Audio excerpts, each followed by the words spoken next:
Hi friends. जैसे कि सभी लोग जानते हैं कि एसबीआई पीओ प्री हो चुका है। उसका लास्ट जो एग्ज़ाम था वो 24 का था।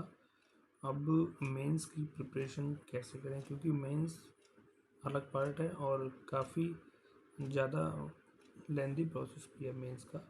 और मैं इस वीडियो में कोशिश करूँगा कि आप एसबीआई पीओ मेंस की प्रिपरेशन के बारे में बता सकूँ, जिससे कि आप सब लोग एसबीआई पीओ मेंस में कैसे अच्छा कर सकें। क्योंकि प्री ठीक है लेकिन मेंस का अलग है। मेंस टफ है, कैट लेवल का पैटर्न हो चुका है मेंस का। और इस बार तो कुछ पेपर पैटर्न में भी चेंज हुआ है, जैसे कि डिस्क्रिप्टिव पेपर में चेंज हुआ है। डिस्क्रिप्टिव पैटर्न में काफ़ी कुछ चेंज हुआ है, जिससे आप लोगों को थोड़ा लग रहा होगा कि कैसा क्या है। और थोड़ा सा इंग्लिश के मार्क्स भी थोड़ा कम हुए हैं।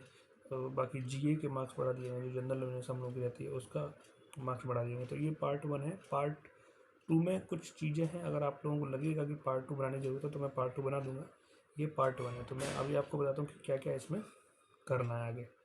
जैसा कि ये इनका जो सिलेबस है इस बार का, ठीक, इस बार का जो सिलेबस है वो ये है।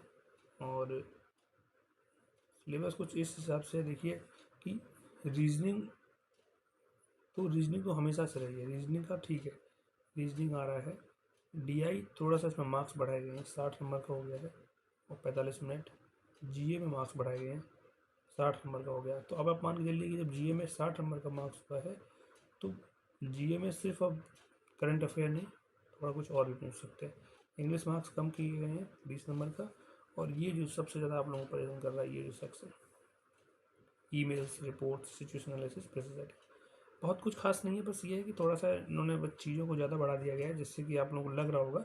लेकिन अगर आप लोग चाहेंगे तो मैं सेकंड पार्ट में इसका बता दूंगा कि क्या होता है, ईमेल्स क्या है, रिपोर्ट्स क्या है, सिचुएशन एनालिसिस क्या है, प्रेसिस राइटिंग क्या है। बहुत टफ नहीं है लेकिन ठीक है, ऑन एवरेज हो जाता है। तो सबसे पहले हम लोग चलते हैं कि स्ट्रेटेजी, डाटा एनालिसिस, इंटरप्रिटेशन। ठीक है, तो जैसे पहला जो है वो सब्जेक्ट के सिलेबस में ही दिया है एसबीआई ने, डीआई एंड इंटरप्रिटेशन। तो इसमें मान के चलिए कि आपकी डीआई ही पूछी जाएगी, मैक्सिमम पार्ट डीआई का रहेगा। और इसके लिए देखिए डीआई और जो अपना रीजनिंग सेक्शन है इसमें स्कोर करना थोड़ा सा टफ होता है नॉर्मल से, क्योंकि टफ आता है और लेंदी प्रोसेस होता है। अगर आप थोड़ा सा पेशेंस नहीं रखेंगे तो इसमें स्कोर करना बहुत टफ हो जाता है। तो मेरी आप लोगों से यही गुजारिश है कि डीआई की प्रैक्टिस करें। डीआई की प्रैक्टिस कहाँ से करें? आप आईबीपीएस पीओ मेंस के और आईबीपीएस पीओ मेंस के और एसबीआई पीओ मेंस के मॉक दे। अभी से मॉक देना शुरू कर देंगे। अल्टरनेट वीक में 2 मॉक, वीक में 2 मॉक, ठीक है। वीक में 2 मॉक देंगे, उसका एनालिसिस करें। और प्रैक्टिस के लिए डीआई के लिए आप सेक्शनल लगा सकते हैं, सेक्शनल।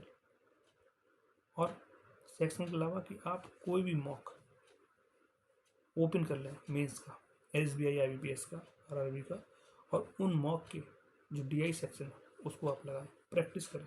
क्योंकि डीआई ऐसा पार्ट है, अगर आप अच्छे से करेंगे तो आप अगर 2 डीआई भी सेट बना के आएंगे पेपर में, 2 या 3 सेट, तो आपके मार्क्स मोर देन सफिशिएंट हो जाएंगे। क्योंकि डीआई सेक्शन सबसे टफ सेक्शन है इस पेपर का। ठीक है, आगे चलते हैं गाइस। रीजनिंग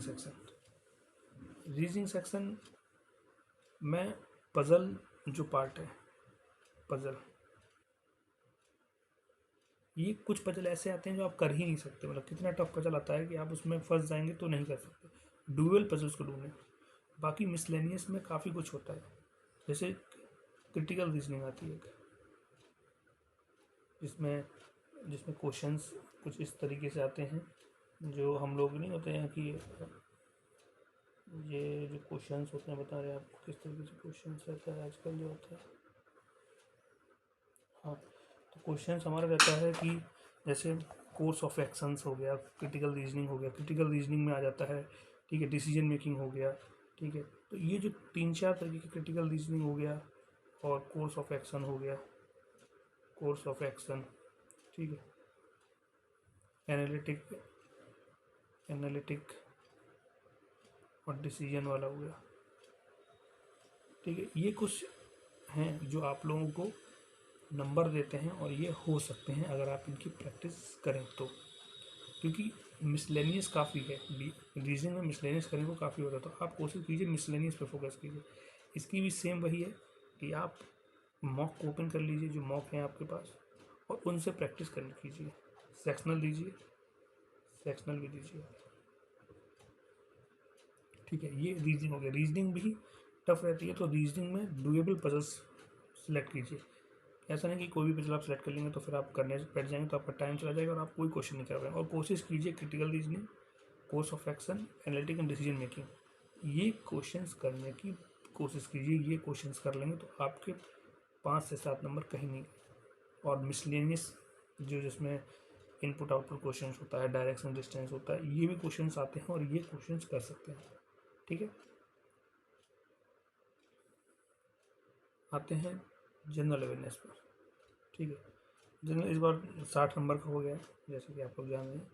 और इस बार करंट अफेयर्स तो आएगा ही आएगा, इकोनॉमी, बैंकिंग। बैंकिंग नॉलेज अगर आप लोग कहेंगे तो मैं सेकंड लेक्चर में, वैसे बैंकिंग नॉलेज पढ़ लीजिए, बैंकिंग नॉलेज से 2-4 क्वेश्चन आते हैं। इस बार करंट अफेयर्स टोटल जो आपका पोर्टफोलियो 60 नंबर का है, तो इकोनॉमी भी आएगी, स्टैटिक भी पढ़ लीजिएगा और इसको भी पढ़िएगा, करंट बैंकिंग नॉलेज को, इससे भी क्वेश्चन आएंगे इस बार। ठीक है, इंग्लिश। ठीक है, इंग्लिश की प्रैक्टिस कीजिए, डेली न्यूज़पेपर पढ़िए। ठीक है, न्यूज़पेपर पढ़िए और न्यूज़पेपर पढ़िए और उसके बाद सेक्शनल कीजिए। 20 मार्क्स का है, हो जाएगा, कोई दिक्कत नहीं इसमें। ठीक है, और आप कमेंट में लिख सकते हैं अगर आपको कंप्यूटर और इसकी भी वीडियो चाहिए तो, क्योंकि ये इस बार थोड़ा सा आपको इंप्रेशन करें, लेकिन बहुत कुछ नहीं है, टफ नहीं है। अगर आप चाहेंगे तो इसमें अलग से वीडियो में बना दूंगा। बाकी कोई और क्वेश्चन तो आप कमेंट मुझे कमेंट कर सकते हैं। Thank you.